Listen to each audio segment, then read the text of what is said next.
감사합니다. 여러분들 스마트폰을 다 사용하시죠? 어쩌면 현대인들에게 스마트폰은 일상이 되었습니다. 한국 사람 가운데 스마트폰을 사용하지 않는 사람이 있을까 싶을 정도로 보통 통계를 보면은 이 한국 사람 평균 하루 3시간 이상을 스마트폰을 이렇게 사용한다 그럽니다. 잠잘 때나 눈을 뜰 때나 약간 어디를 가든지 편리하게 이 스마트폰과 함께 이렇게 생활을 하고 있는데, 이제 이렇게 편리한 도구이기는 하지만 또 언제는 이 스마트폰을 사용하다가 때로는 어떻게 합니까? 스마트폰을 다시 초기화를 하고 리셋을 할 때가 있잖아요. 어느 때 초기화가 필요하죠? 어느 때? 문제가 생겼을 때, 고장이 났을 때. 사실 우리가 비밀번호를 잘 까먹어가지고 부팅을 해야 되는데 비밀번호를 몰라서 못할 때, 그런 때는 방법이 없죠. 이제 초기화를 해야 되는 상황이고요. 또 어떤 때는 이제 이것저것 프로그램을 많이 이렇게 다운받아서 쓰다가 렉이 걸려가지고 잘 돌아가지 않을 때 다시 정비하기 위해서 어떻게 합니까? 초기화를 하고 세팅을 다시 하게 되잖아요. 그런 때가 있어요. 하여간 이 스마트폰 뿐만 아니라 우리 인생 가운데에도 어느 때가 되면은 조금 이렇게 초기화를 하고 세팅을 다시 해야 될 그런 때가 생기기도 합니다. 신앙에 있어서도 마찬가지인 것 같아요. 나는 정말 잘 알았다고 생각하고 하나님을 잘 안다라고 생각했는데 쭉 지나다 보면은 내가 알고 있었던 하나님, 내가 알고 있었던 성경의 가르침이 이 바른 가르침이 아니었다라는 것을 깨달을 때가 옵니다. 그리고 내가 알고 있는 그 지식을 가지고 하나님과 바른 교제를 갖거나 또 하나님께서 주시는 은혜를 누리며 산다라는 것이 불가능하다라는 사실을 깨달을 때가 있어요. 그럴 때는 어떻게 되겠습니까? 그때는 어떻게 되겠어요? 과감하게 이전에 알고 있었던 것, 그거를 어떻게 돼요? 초기화를 해야 됩니다. 그리고 다시 세팅을 해야 돼요. 말씀 앞에 나가서 진리되는 그 말씀으로 다시 우리를 세워가야 된다라는 거죠. 가끔가다 우리 신앙생활하는 분들 가운데 이 부분이 어려워가지고 이제 열심히 주님을 따르기는 따르는 것 같은데 실제로 살아가면서 하나님이 주시는 은혜와 어떤 변화와 그런 능력들을 경험하지 못하는 경우들을 많이 봅니다. 여러분들은 어떤 때 그런 것들을 경험을 하나요? 어떤 때 그런 걸 느끼죠? 가끔 이제 우리가 영적으로도 이제 예수님을 믿기로 결정을 하고 예수님을 나의 주인님이다 이렇게 모시고 이제 말씀대로 살겠습니다 이렇게 나섰는데도 옛날에 내가 붙들고 있었던 것들을 놓지 못하는 분들이 있습니다. 예를 들면 여러분 가운데는 안 있는지 모르겠어요. 누가 이제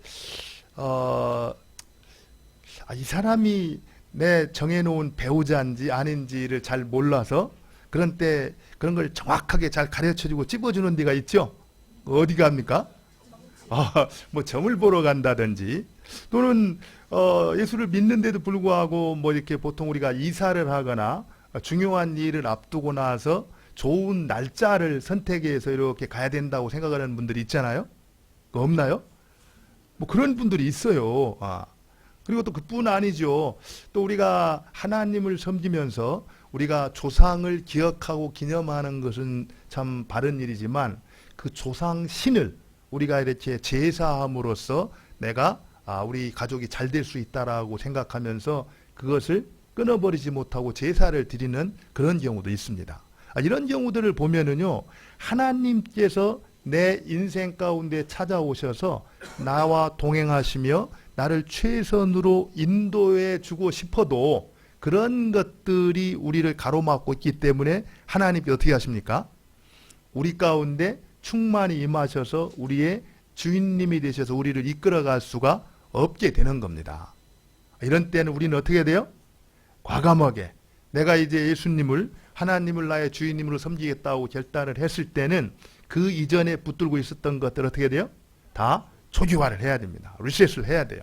그리고 나서 말씀 앞에 나가서 그 가르침, 성경의 말씀, 그 진리를 따라서 이제 기초를 하나씩 놓는 것이 필요하다라는 겁니다.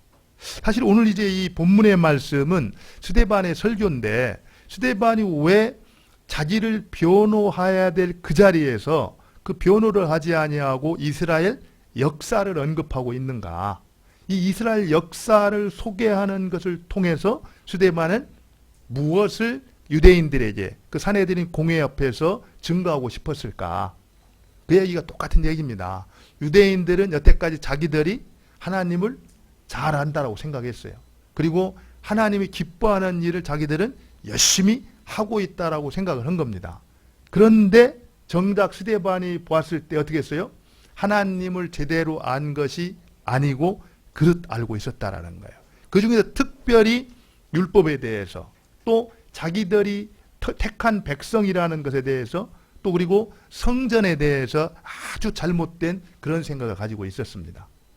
이 유대인들은 하나님이 자기들을 선택했다라는 것, 그래서 택한 백성이 되었다라는 것에 대해서 굉장히 큰 오해를 했어요. 하나님이 이스라엘 백성들을 선택한 것은 이스라엘 백성들만을 위해서 한 것이 아니라 그 백성을 통해서 열방을 복주기를 원해서 이스라엘 백성을 선택한 거거든요. 그랬는데 이 유대인들은 어떻게 했습니까?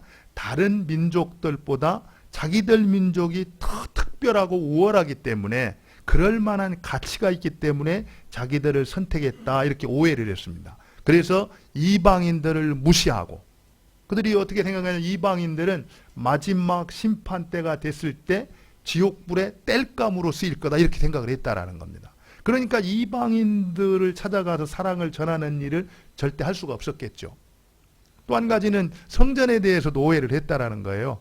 성전에 대해서 물론 하나님이 성전 성소에서 그들을 만나 주시기는 했지만, 하나님께서는 사람이 지어놓은 그 집, 그곳에 머물러 계시는 분이 아니라는 겁니다. 그런데 이 유대인들은 바로 하나님이 자기들이 지었던 성전, 그곳에 거하시는 분으로, 그래서 나중에는 그 성전과 하나님을 어떻게 했어요? 동일시해 버렸어요. 그래서 성전에 가야만 꼭 하나님을 만나고, 또 성전이 이 파괴가 됐다라는 것은 하나님께서 자기들을 버리셨다, 하나님이 떠났다, 이런 식으로 오해를 했다라는 겁니다. 그렇기 때문에 끝까지 성전을 고집을 했다라는 거예요. 그러다 보니까 정작 어떤 일이 벌어졌습니까? 어떤 일이 벌어졌죠? 성전으로 이 땅에 오셔서 우리의 생명이 되시는 하나님이 보내주신 메시아 예수님까지 거절하고 십자가에 못 박아 죽이는, 그렇게 함으로써 자기들은 하나님을 사랑한다라고 생각하고 그 하나님이 기뻐한다라는 일을 열심히 하고 있다라고 생각했는데, 그 행동이 하나님의 뜻을 거스리고 하나님 앞에 엄청나게 큰 죄를 범하는 것이 되고 말았다라는 겁니다.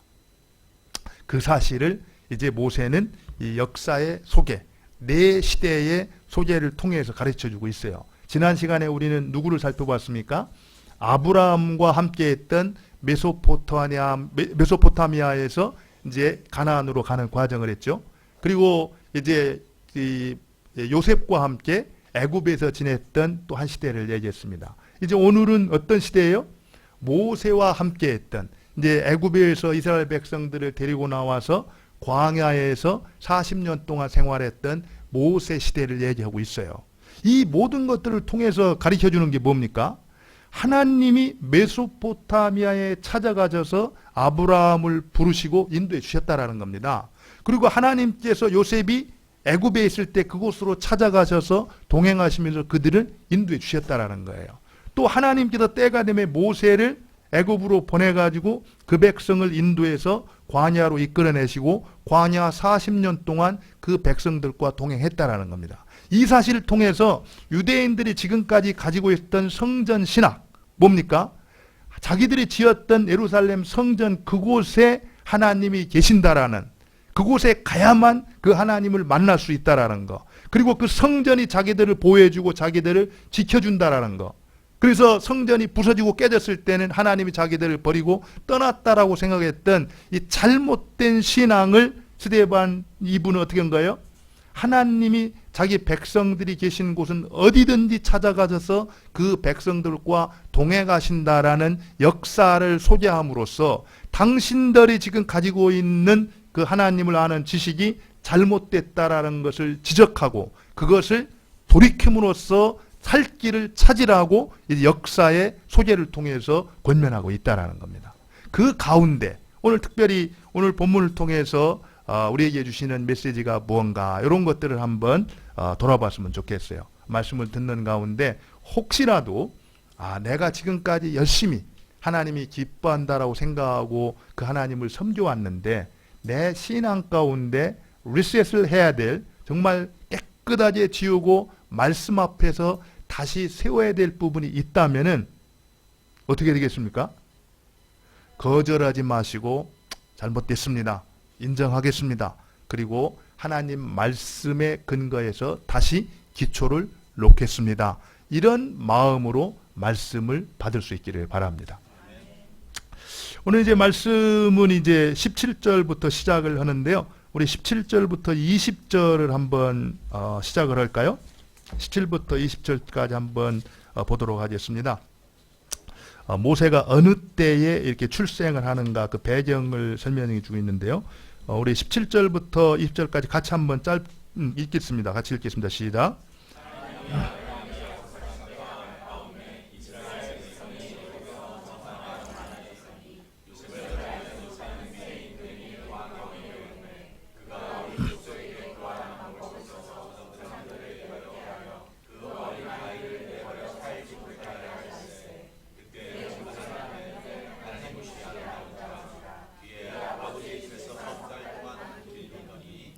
거기 보면은 하나님이 주어가 하나님이죠. 활동을 하십니다. 역사 무대 속에서 아브라함에게 약속하신 때가 나옵니다.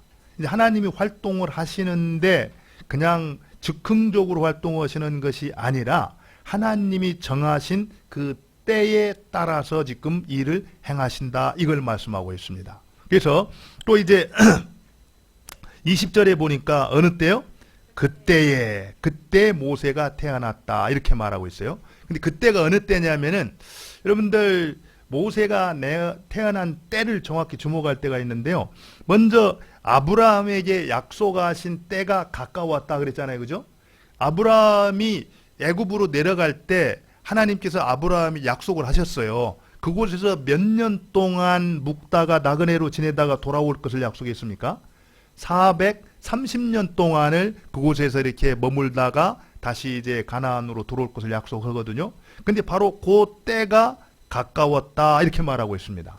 그래서 그 때가 가까웠다라는 표징으로 이제 이 18절에 보면은 요셉을 알지 못하는 새 임금이 애굽 왕위에 올랐다 이렇게 말하고 있습니다.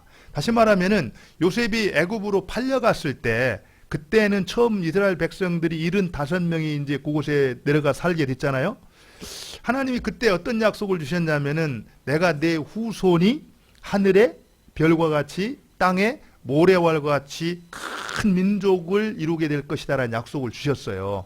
그런데 처음에는 그냥 아브라함에게 이삭이 하나 태어났죠. 그죠? 그러고 나서 그 뒤에 한 75명 정도가 애굽으로 내려갔는데 애굽에 내려갔을 때 하나님께서 요셉과 동행하심으로 요셉이 형통하게 되었다 했잖아요. 그런 요셉이 형통하게 되는 모습을 보면서 바로가 요셉이 믿는 하나님을 높이면서 요셉을 갖다가 애굽 전체에 뭐로 세웁니까? 총리로 세워요. 그러면서 이스라엘 백성들을 친구로 아주 잘 대우를 합니다. 그래가지고 400년 동안 그곳에서 어떻게 돼요? 큰 민족을 이루는 거예요. 그런데 이제 큰 민족을 이루고 살았는데 어느 때가 됐냐면은 요셉을 알지 못하는 왕. 다시 말하면은 옛날 할아버지 때부터 정말 이 바로가 요셉이 하나님과 동행하는 걸 보면서 정말 그들과 함께할 때 우리에게 복이다라고 생각하고 그들을 선대했던 그 왕의 때를 지나가지고 한참 시간이 지난 다음에 이제 그런 요셉에 대해서 전혀 모르는 그런 시대가 됐다라는 겁니다. 그때 새로운 왕이 이제 등장을 하게 되는데 그가 어떻게 해요? 이스라엘 백성들을 심하게 핍박을 하는 거예요. 심지어 어떻게 했냐면은 아기들이 태어나면 어떻게 해요? 그 아이들을 그냥 살지 못하도록 내버려 죽도록 이렇게 이 핍박을 했다라는 겁니다. 어떻게 보면은 이스라엘의 어떤 고통과 어떤 핍박과 어려움이 극에 달했을 그때에, 바로 그때에 누가 태어났다고요? 모세가 태어났다라는 겁니다. 모세가. 근데요, 여기 잘 보세요. 아브라함에게 약속하신 때, 그리고 그때에 모세가 태어났는데, 그리고 여러분들 또 이 23절에 보면은 나이가 40이 되매, 그리고 또 30절에 보면은 40년이 참매, 이런 얘기들이 나오거든요. 이걸 통해서 우리가 한 가지 알 수 있는 게 뭡니까? 우리 하나님께서는 역사를 주관해 가시고 우리 인생을 이끌어 가실 때 그냥 계획 없이 즉흥적으로 이렇게 이끌어 가시는 것이 아니라 뭐예요? 정확한 계획과 그분의 정하신 때에 따라서 역사를 이끌어 가시고 우리 인생을 인도해 가신다라는 겁니다. 믿으십니까? 제가 여러분들이 못 믿겠다 이럴 것 같아서 성경을 하는 구절 소개하겠습니다. 에베소서 1장 3절로 9절인데요. 4절로 9절. 제가 한번 읽어드릴게요. 잘 보세요. 곧 창세전에 그리스도 안에서 우리를 택하사 우리로 사랑 안에서 그 앞에 거룩하고 흠이 없게 하시려고 그 기쁘신 뜻대로 우리를 애정하사 예수 그리스도로 말미암아 자기 아들들이 되게 하셨으니 이는 그가 사랑하시는 자 안에서 우리에게 거저주시는 바 그의 은혜의 영광을 찬송하게 하려는 것이라. 우리는 그리스도 안에서 그의 은혜와 풍성함을 따라 그 피로 말미암아 속량 곧 제사함을 받았느니라. 이는 그가 모든 지혜와 총명을 우리에게 넘치게 하사 그 뜻의 비밀을 우리에게 알리신 것이요 그의 기뻐하심을 따라 그리스도 안에서 때가 찬 경륜을 위하여 애정하신 것이니, 이렇게 말하고 있습니다. 하나님께서 우리를 선택하시고 우리를 구원하신 것도 그냥 우연히 우리가 예수를 믿어서 된 것처럼 보이지만 그것이 아니라는 겁니다. 창세 전에 애정하셨다가 선택하시고 부르시고 우리로 하여금 예수 그리스도가 나의 주님이라고 고백하게 하셔서 구원하시고 하나님 안에서 모든 것을 통일되게 하시는 그 때가 찬 하나님의 구속 경륜 아래서 이루어진 것이다, 이렇게 말하고 있다라는 거예요. 그러면 한번 우리가 생각을 해보죠. 하나님께서 역사를 이끌어 가실 때 정하신 때 하나님의 시간표를 따라서 우리 인생을 이끌어 가신다라고 한다면은 지금 이곳에 앉아 있는 우리에게 그 사실이 무엇을 의미하는가? 무엇을 의미합니까? 여러분들, 우리가 살아가면서 이렇게 만나는 어떤 어려움들 가운데 어떤 어려움이 제일 힘든 것 같아요?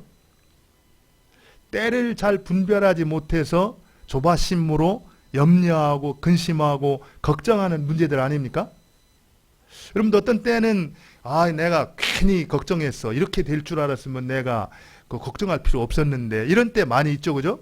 사실은 하나님께서 정하신 그 때를 따라서 이 일을 하시면서 우리를 최선으로 인도를 하세요. 그런데 그 때가 이르기 전에 우리의 마음이 하나님이 하신 약속을 믿지 못하기 때문에 불안해하고 염려하고 걱정하는 가운데 우리의 보통 문제가 다 생기고 발생하는 거예요. 안 그렇습니까? 한번 여러분들 떠올려 보세요. 지금 내가 염려하고 걱정하고 있는 것이 무엇인가를 한번 기억을 떠올려 보기 바랍니다. 그런데 그것도요, 정확하게 때가 되면은 하나님께서 자기 백성들에게 약속하신 대로 최선으로 인도를 해주세요. 그런데 우리는 그 사실을 붙들고 의지하기보다는 지금 내가 뭔가를 해야만 된다라는 생각으로 인해서 염려하고 걱정하고 근심한다라는 거예요. 그런데 오늘 성경은 그렇게 말하고 있지 않다라는 겁니다. 하나님께서 역사의 주관자가 되시는데 역사를 이끌어 가실 때, 또 내 인생을 이끌어 가실 때 어떻게 인도한다고요? 하나님이 정하신 그 때, 하나님의 시간표에 따라서 틀림없이 하나씩 정확하게 인도해 가신다라는 겁니다. 그럼 그 사실을 우리가 인정을 한다면은 지금 이곳에서 우리로 하여금 염려하게 만들고 걱정하게 만들고 안절부절하게 만드는 어떤 일들이 있잖아요. 그런 문제 앞에서 내가 어떤 태도를 취하고 어떻게 살아갈 것인가를 분명하게 가르쳐주고 있다는 겁니다. 어떻게 해야 되겠습니까? 나는 역사의 주관자가 아니에요. 여러분들, 우리는 내가 할 수 있는 일이 제한되어 있습니다. 하나님께서 역사의 주관자로 우리를 이끌어 가실 때 그 하나님 앞에서 우리는 하나님이 하라고 하신 것만 순종하면 돼요. 아무것도 염려하지 말고 너희 구할 것을 감사함으로 하나님께 아뢰라. 그리하면 모든 지각에 뛰어난 하나님의 평강이 너희 마음과 생각을 지키시라 그랬잖아요. 그럼 우리가 해야 될 건 뭡니까? 혹시 염려가 되거나 근심이 될 때 어떻게 돼요? 염려하지 말고 그 사실을 하나님 앞에 아뢰라는 겁니다. 하나님, 사실 지금 진로를 이렇게 앞두고 있는데 정확히 보이질 않습니다. 근데 지금 회사가 굉장히 힘들고 어려운데 이런 상황에서 그 회사를 가야 됩니까? 아니면 여기 있어야 됩니까? 마음이 불안합니다. 그걸 하나님 앞에 아뢰라는 거예요. 아뢰고 나서, 그렇지만 하나님께서 제가 저 자신을 아는 것보다 하나님이 저를 더 정확하게 아시고, 내가 나를 사랑하는 것보다 하나님이 더 나를 사랑하신다는 걸 내가 믿습니다. 그래서 현실적으로 주변에서 이루어지고 있는 일들을 볼 때는 염려가 되고 걱정이 되지만, 바로 그 모든 것을 주관하는 분이 하나님이니까 내가 하나님께 아뢰입니다. 하나님이 이 문제를 처리해 주시고 하나님께서 약속하신 대로 가장 최선으로 인도해 주십시오. 이렇게 그분을 맡기고 의지하는 것이 우리의 몫이라는 거예요. 그러면 어떻게 된다고요? 그러면은 모든 지각에 뛰어난다라는 얘기는요, 정확한 표현은 설명할 수 없는 이런 뜻입니다. 내가 왜 그런 평안이 내 마음 가운데 주어지는지는 설명할 수 없지만, 틀림없이 하나님께서 그 말씀대로 순종하는 자에게 주시는 하나님의 평강이 어떻게 한다고요? 내 마음과 생각을 지키셔서 걱정하지 않고 근심하지 아니하고 그때를 우리로 하여금 넘어갈 수 있도록 허락하신다라는 겁니다. 사실 우리가 하나님을 믿으면서요, 내가 해야 될 일과 하나님이 하셔야 될 일을 정확히 구분할 줄 알아야 됩니다. 어떤 사람들은 하나님이 하셔야 될 일을 막 자기가 하려고 이렇게 하는 분들이 있어요. 그렇게 해서는 하나님의 뜻을 이룰 수가 없습니다. 하나님이 약속을 하셨을 때 약속하시고 지키시고 행하시는 분은 하나님이에요. 단지 우리는 그 약속에 순종해서 약속하신 것만 내가 따라서 순종하면 되는 겁니다. 근데 내가 뭔가 상황을 좋게 만들려고 그러고 내가 뭔가를 막 창조해 가려고 이러다 보니까 짐이 무거워지고 힘든 일들이 생긴다라는 겁니다. 오늘 이제 이 스데반은 정확하게 역사를 통해서 그 사실을 알고 있습니다. 지금 유대인에게 일어나는 것, 이스라엘 사람들에게 일어났던 모든 것들은 어느 날 갑자기 이루어진 것이, 우연히 이루어진 것이 아니라 뭐라고요? 정확한 하나님의 계획 가운데에서 그 시간표에 따라서 때가 참에 이루어진 일들이다. 하나님이 때가 되었기 때문에 이제 애굽에서 자기 백성들을 건지시기 위해서 누구를 준비한다고요? 모세를 준비시켜서 그 일을 행하기를 시작하셨습니다. 이 얘기를 지금 스데반은 이 사실을 통해서 하고 있는 겁니다. 그러고 나서 그 다음에 모세가 40이 되었을 때 어떤 마음이 들었다고 말합니까? 우리 23절을 한번 보겠습니다. 23절 같이 한번 읽겠습니다. 시작.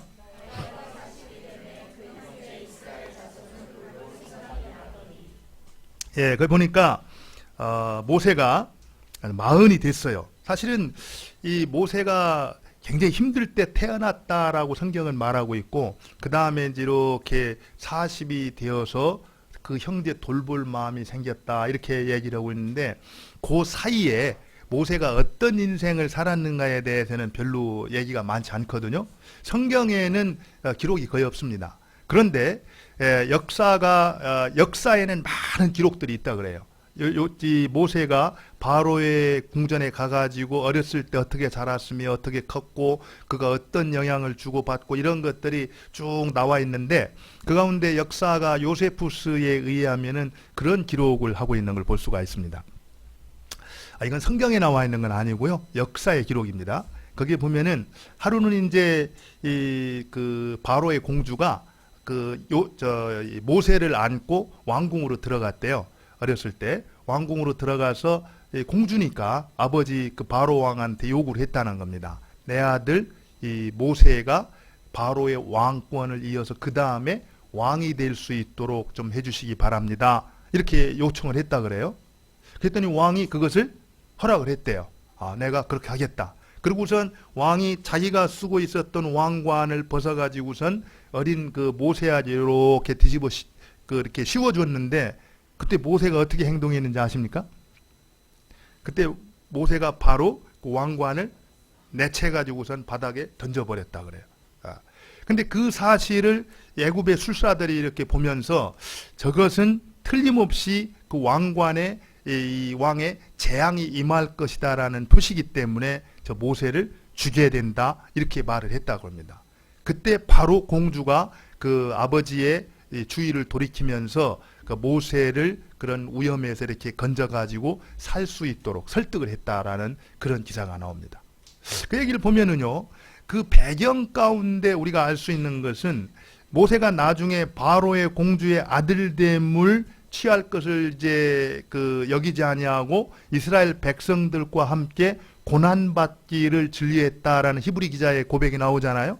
이런 것들을 보면은 모세의 어떤 성장 과정 가운데서도 어떤 일이 있었는지를 대충은 알 수가 있습니다. 어쨌든 그런 과정을 거쳐서 나이 40이 되었을 때, 바로 그때 모세의 마음 가운데 어떤 마음이 들었다고 했습니까?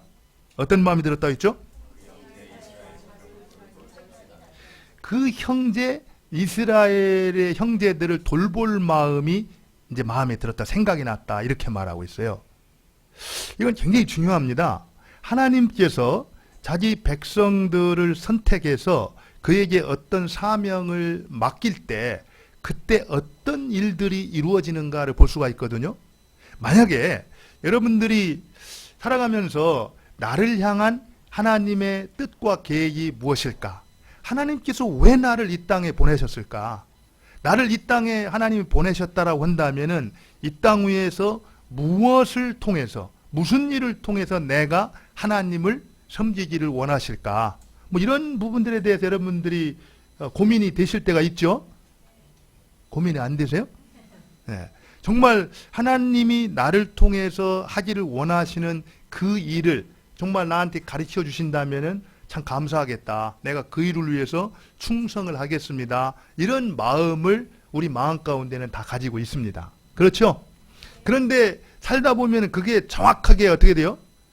깨달아지고 좀 이렇게 그 인식되는 것이 쉽지가 않잖아요. 그래서 가끔 우리가 참 힘들어하는 그런 것들을 보는데, 오늘은 거기에 대해서 우리한테 굉장히 귀한 통찰을 주고 있는 거예요.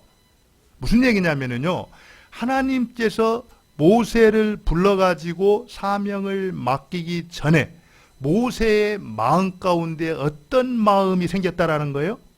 자기의 형제 돌볼 마음이 모세의 마음 가운데 생겼다라는 겁니다. 이 얘기는요, 사도 바울이 빌립보서를 통해서 하는 말씀과 똑같아요. 사도 바울이 우리로 하여금 어떻게 했습니까? 하나님께서 우리를 통해 일을 하실 때 우리 마음 가운데 소원하는 마음을 먼저 두시고 우리로 하여금 그 일을 행하게 하신다, 이런 말을 하고 있습니다. 이 얘기는요, 여러분들 진짜 내가 하나님이 나를 통해서 무슨 일을 행하시기를 원할까? 정말 소명에 합당한 삶을 내가 살기를 원한다라고 할 때는 다른 것도 중요하지만 자신의 마음을 찬찬히 성찰하는 것이 필요하다라는 겁니다. 정말 내 마음 가운데 원하는 것이 무언가?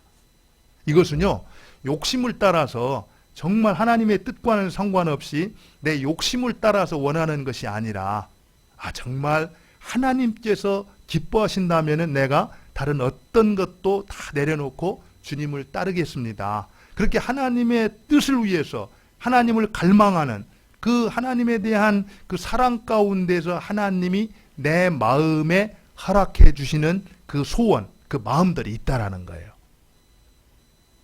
없어요? 있어요? 한번 잘 살펴봐야 됩니다. 그런 것들을 잘 살펴보면은 하나님이 일하시는 방식이 그렇다는 거예요. 이 모세를 택해서 일할 때도 먼저 때가 되니까 모세의 마음 가운데 어때요? 형제 돌볼 생각, 그 마음을 두셨다라는 거예요. 빌립보서 2장 13절 한번 볼까요? 빌립보서 2장 13절 한번 같이 읽겠습니다. 시작. 너희 안에서 행하시는 이는 하나님이시니 자기의 기쁘신 뜻을 위하여 너희에게 소원을 두고 행하게 하시나, 이렇게 말하고 있습니다. 자기의 기쁘신 뜻을 위해서 너희에게 뭘 두셨다? 소원을 두셨다, 이렇게 말해요. 소원하는 마음을 우리 마음 가운데 넣어 두셨다, 이런 얘기예요. 그리고 행하게 하셨다, 이렇게 말하고 있습니다. 그렇기 때문에 정말 하나님께서 나를 통해서 무슨 일을 행하기를 원하실까, 이렇게 기도할 때 그거를 정말 분별하기를 원한다면은 내 마음을 찬찬히 성찰하는 거. 그래야 하면은 내 마음이 하나님의 뜻을 위해서 무엇을 소원하고 있는가, 이런 것들을 우리가 발견하게 된다라는 겁니다. 그러면 그것을 소홀히 여기지 말라라는 거예요. 그것을 꼭 붙들라는 겁니다. 어쩌면 그것을 통해서 그 일을 하나님이 나를 통해서 이루기를 원하시는지도 모른다라는 겁니다. 그러고 나서요, 여러분들 이제 그 마음이 생각이 든 다음에 이제 그 어떤 일이 이루어졌는지를 알죠. 이스라엘 형제가 애굽 사람한테 어떻게 했습니까?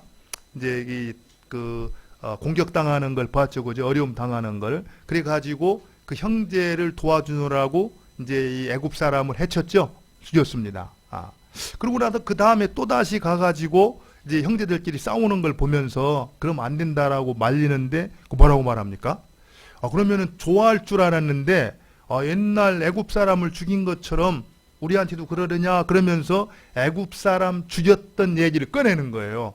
그래서 모세가 깜짝 놀란 겁니다. 내가 애굽 사람 죽였던 것을 이제 들통나면은 나도 이제 죽임을 당할 수밖에 없다라는 걸 알았기 때문에 거기서 어떻게 했어요? 이제 달아나 가지고 미디안 광야를 가게 되죠. 그곳에서 이제 쭉 지내게 되는데, 지내는 가운데 이제 하나님께 부름을 받아 가지고 어떻게 됩니까? 이제 하나님 앞으로 나아가게 되죠. 나아가는 장면 가운데 33절을 보니까 이런 얘기가 나옵니다. 우리 33절을 같이 한번 읽겠습니다. 시작.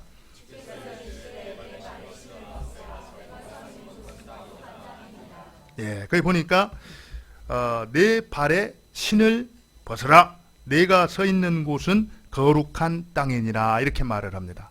사실 이 부분은 이 스데반이 굉장히 주목해서 기록하고 있는 부분이에요. 왜 그렇습니까? 지금까지 유대인들은 하나님은 성전에 계신다, 그리고 성전과 하나님은 같다라고 생각을 했기 때문에 그것이 그렇지 않다라는 것을 스데반은 유대인들에게 어떻게 싶었어요? 가르쳐주고 싶었던 겁니다. 결국에는 하나님은 사람이 지었던 그 성전에 거하시는 것이 아니라 광야 어디에서든지 산골짝 어디에서든지 자기 백성들이 있는 곳이면은 찾아가셔서 그들을 만나주시는 하나님이다라는 것을 증거하고 싶었던 거예요. 그래서 이제 호렙산에서 모세를 부르실 때 이제 모세가 그 앞으로 나가더니 그때 하나님께서 뭐라고 말하고 있습니까? 내 신을 벗어라. 그러고 나서 뭐라고 말하고 있어요? 내가 서 있는 곳은 거룩한 땅이다. 바로 하나님이 만나시는 그곳이 거룩한 곳이라는 겁니다. 오늘 우리 전사님 찬양 인도하실 때도 우리가 하나님의 백성들이 살아가는 곳, 그곳이 거룩한 곳이에요. 우리가 무슨 이 교회당 안에만 와야지 하나님을 예배할 수 아니라는 겁니다. 하나님의 백성들이 살아가는 삶의 현장, 일상의 모든 곳에서 우리들은 하나님을 만날 수가 있고 그 하나님을 예배할 수가 있는 겁니다. 그 사실을 유대인들은 몰랐다라는 거예요. 그렇기 때문에 이제 오늘 이 스데반은 바로 그 호렙산 하나님을 만났던 그곳이 바로 거룩한 곳이다. 그러면 또 우리가 이렇게 생각할 수 있어요. 그러면 그 만났던 곳, 그곳이 거룩한 것이면은 지금도 그곳이 거룩한 곳일까? 어떻습니까? 어때요? 왜 대답을 안 하세요?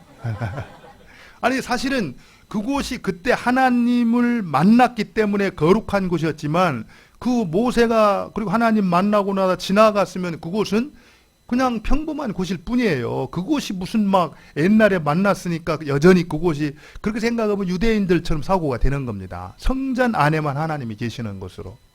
우리가 신앙생활하면서 어떤 면에서는 종교적인 종교성으로 신앙생활 하려는 분들이 꽤 있어요. 그래도 이제 어떤 분들이 그렇게 얘기를 하는 걸 보았습니다.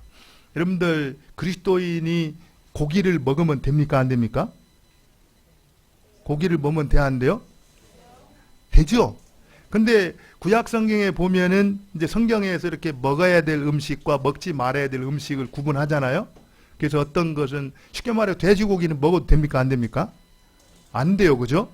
근데 이제 신약 시대에 와서 우리는 어떻습니까? 다 먹잖아요. 그죠? 근데 그런 부분에 대해서 어떤 나이 드신 이제 권사님한테 이제 고기를 이렇게 먹어야 됩니까? 안 먹어야 됩니까? 물어봤더니 그래도 안 먹는 게 좋지. 그 얘기 속에는 어때요? 구약 성경 시대 때는 그 유대인과 이방인들을 구분하는 기준이 그들이 율법을 지키는가 안 지키는가, 그 음식을 먹는가 안 먹는가로 구분을 했거든요. 그러니까 그때는 정말 이스라엘 백성들은 하나님을 섬긴다라는 표로 그 음식을 먹어서는 안 돼요. 그것이 구별된 기준이었기 때문에. 그러나 시대가 바뀌고 복음의 시대가 임했잖아요. 그죠? 새로운 시대가 임했으면 새로운 부대에 맞는 신앙을 가져야 되는데 옛날에 그게 좋았다라고 해서 그래도 안 먹는 게 좋지 이렇게 말하는 것 가운데 여전히 우리 가운데 비신앙적인 종교적인 것으로 내 신앙을 포장하려는 요소들이 있다는 걸 알아야 된다는 겁니다. 그래서 여러분들이 제가 오늘 리셋 이 표현을 썼는데 신앙생활하면서 하나님 말씀이 지지하는 것은 붙들면 됩니다. 그리고 하나님 말씀이 지지하는 것은 다 지워버리면 되는 거예요. 괜히 전통 때문에 무엇 때문에 그것을 붙들고 있다라고 그러면은 그런 것들이 우리의 건강한 신앙을 제한할 수가 있다라는 겁니다. 오늘 이제 모세가 하나님 앞에 나아갈 때 하나님께서 첫 번째로 명령한 거, 하나님께서 모세를 통해서 애굽에서 이스라엘 백성들을 인도해서 가나안으로 이끌고자 하는 위대한 사명을 이렇게 부탁을 하시는데 그 일을 위해서 모세를 부르실 때 하나님이 그 전에 그 일을 맡기시기 전에 했던 일이 있다라는 거예요. 무슨 일이에요? 내 발에 신을 벗어라.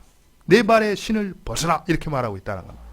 하나님께서 부탁하신 사명을 감당하고자 할 때 그 사명을 감당하기 위해서 먼저 선행해야 될 일이 있는데 그것은 내 신을 벗는다라는 겁니다. 여기서 신이라는 게 뭘 의미합니까? 신? 사실 여기서 신을 벗는다라는 의미는 두 가지 의미가 있습니다.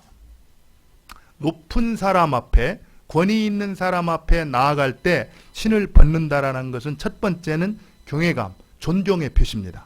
또 한 가지는 그 앞에서 나는 아무것도 아닙니다. 나는 가치 없는 존재입니다. 이 사실을 고백하는 표징이었어요.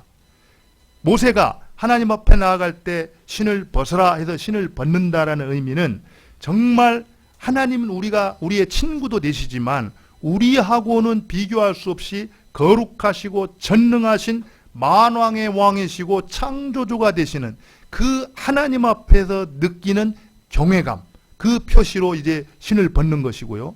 그리고 그 하나님 앞에서 비록 내가 애굽에서 40년 동안 바로 왕궁에서 엄청난 교육을 받고 법을 연구하고 성장을 했지만 그것도 하나님 앞에서 아무런 가치가 없습니다. 또 미디안 광야로 도망쳐서 그 미디안의 제사장 이드로 앞에서 훈련을 받고 그곳에서 성장을 하고 준비를 했지만 그것도 하나님 앞에서는 아무런 가치도 없다라고 정직하게 인정하는 표로 어떻게 했다는 거예요? 신을 벗었다라는 겁니다. 이게 무슨 얘기입니까? 하나님 앞에 불려나가서 하나님이 사용하시는 하나님의 일꾼이 되려고 할 때 먼저 해야 될 일은 내 신을 벗어버리는 거라는 거예요. 내 신을 벗어버린다라는 것은 이전에 내가 의지하고 있고 이전에 내가 붙들고 있었던 그리고 이전에 같이 있다라고 주장하고 있었던 그런 것들을 어떻게 한다는 거? 전부 내려놓는다는 거다. 바울이 말한 대로 썩어져가는 구습을 쫓던 옛사람을 벗어버리고 새 사람을 입을 때 우리는 하나님께서 사용하시는 그릇이 되어서 하나님의 뜻을 이룰 수가 있다는 거예요. 그런데요, 이 말씀이 여러분들 이게 굉장히 스데반은 논리적으로 설명을 하고 있어요. 잘 보세요. 여러분들 스데반이 먼저 스데반은 하나님이 역사의 주관자가 되신다 그랬잖아요. 그리고 나서 그 하나님이 역사를 이끌어 가실 때 그냥 우연히 즉흥적으로 하는 것이 아니라 하나님의 정하신 뜻과 때에 따라서 그 백성들을 인도하신다 이렇게 말하고 있습니다. 그리고 그 백성들을 자신의 일꾼으로 쓰시려고 할 때 그 백성 스스로 뭔가를 만들어 가지고 그 일을 하는 것이 아니라 먼저 그 마음 가운데 소원하는 마음을 두셔서 그를 부르셔 가지고 그를 통해서 일을 행하신다라는 거예요. 이 사실을 보면은 내가 뭔가 행하는 것 같지만 결국에 하나님께서는 자기가 사용하시는 백성을 하나님 스스로 준비하시고 만드셔서 그를 통해서 자신의 뜻을 이루어 가신다라는 겁니다. 그렇기 때문에 내가 부른 그 사명을 위해서 나올 때는 너 자신을 주장하지 말고 내가 여태까지 의지하고 같이 있다고 붙들었던 모든 것들을 어떻게 하라고요? 다 내려놓고 신을 벗으라! 이 명령을 통해서 그걸 정확히 정리를 하는 겁니다. 그리할 때만 내가 사용하시는 귀한 그릇이 되어서 나를 섬길 수가 있다 이렇게 말씀하고 있다는 겁니다. 그럼 우리가 한번 잘 생각을 해보시기 바랍니다. 두 가지로 생각할 수 있겠죠. 하나는 내가 여태까지 하나님을 사랑하고 하나님을 섬긴다고 했는데 왜 하나님께서 그렇게 나를 하나님이 기뻐 사용하는 그릇으로 쓰시질 않을까, 이런 부분이 있다면 생각을 해보고요. 정말 또 한 가지는 내가 하나님 앞에 쓰임받는 그런 도구로 살기를 원합니다. 이런 소원하는 마음이 있다면 오늘 말씀이 바로 나에게 주시는 말씀으로 받을 수 있기를 바랍니다. 그럼 우리가 여기서 이제 모세가 신었던 신을 벗었잖아요. 그죠? 그러면 우리 각자는 또 우리가 가지고 신고 있는 신이 있을 거라고요. 내가 붙들고 있고 의지하고 있고 벗어야 될 신은 어떤 것 같아요? 우리 각자가 붙들고 있는 신이 있을 거라는 거죠. 한번 물어볼까요? 한 사람 한 사람? 근데요, 이 부분이 모두가 뭐 똑같지는 않을지는 모르지만 공통적인 벗어야 될 신이 있습니다. 그것은 다른 게 아니라 자기를 주장하려는 의지입니다. 여러분들 죄의 본질이 뭔지 아세요? 우리가 나쁜 짓을 행하는 것, 이런 것들은 죄의 결과입니다. 그 뿌리에는 뭐가 있는지 아십니까? 그 뿌리에는 다 똑같습니다. 결국 내가 주인이라는 것, 자기를 주장하려는 그 의지에서 모든 악한 행위들이 다 나오게 돼 있는 거예요. 그렇기 때문에 보통 우리가 이런 얘기를 하죠. 아이들을 부모님들 이렇게 키우면서 아이들에게 잔소리도 하고 이렇게 말을 많이 하잖아요. 그러면서 이제 그러다가 이제 애들이 반항을 하거나 그러면 하는 얘기가 뭐라고 말합니까? 다 너 잘 되라고 하는 거야 이렇게 얘기를 해요. 그죠? 그리고 실제로 거기에 뭐 거짓이 없다라고 생각이 들어요. 그리고 또 사람들 간의 관계를 할 때에도 이제 자꾸 논쟁이 나올 때가 있어요.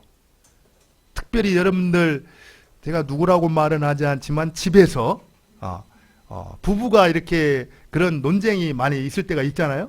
그런 논쟁이 있을 때 보면은 어떤 생각을 하냐면은 다 우리 가정이 잘 되자고 하는 거야. 그리고 내가 당신 실수하지 아니하고 잘 할 수 있도록 하기 위해서 하는 거야. 이런 표현을 쓰면서 그 얘기를 합니다.